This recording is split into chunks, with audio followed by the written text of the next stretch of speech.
जीअं सिंधु देश जीअं साईं जेम्स जीअं मरहूम बशीर ख़ान कुरैशी असां उन जा पालियल पुट आहियूं ऐं सिंध जा नौजवान जोधा आहियूं।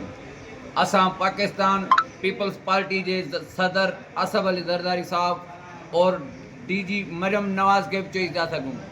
वज़ीर आज़म मरियम नवाज़ खे हथ ॿधी अर्ज़ु था कयूं, बराए महिरबानी करे सिंध जे पीरनि फ़क़ीरनि जो पाणी बंदि न कर।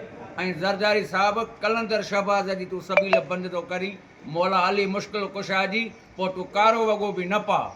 जे दरिया बादशाह जो पाणी बंदि थो करी त पोइ कारो वॻो लाहे ऐं यज़ीदारी बैत पैदा कर।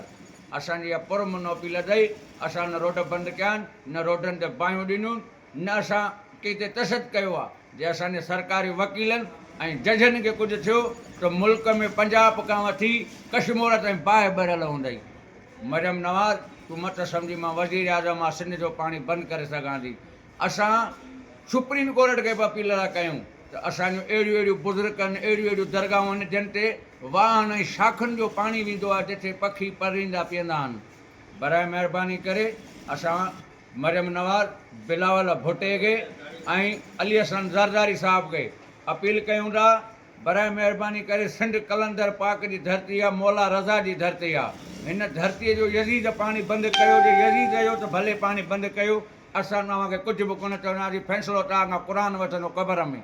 हिंदू देश मां जेके कैनाल ठाहिण वारा, नक्शा कढण वारा ऐं कैनाल खोटाई करण वारनि खे अपील थो कयां, बराए महिरबानी करे हथियार पंहिंजा फिटी कयो। जे न त कैनाल ठाहींदव पधर खाईंदव। जे आऊं बि वज़ीर आज़म हुजां त मरियम नवाज़ ज़रदारी तोखे बि ॿुधायां त कैनालनि जी सही कीअं कबी आहे। My this is Baloch, I am Lasani, जीअं सिंधु देश, जीअं साईं GM सैयद। दुश्मन नक्शो सिंध जो ड्राहे न सघंदो, रत असांजो किरंदो रहंदो, चवंदो रहंदो, जीअं सिंध, जीअं सिंध, जीअं सिंध, जीअं सिंध, जीअं सिंध।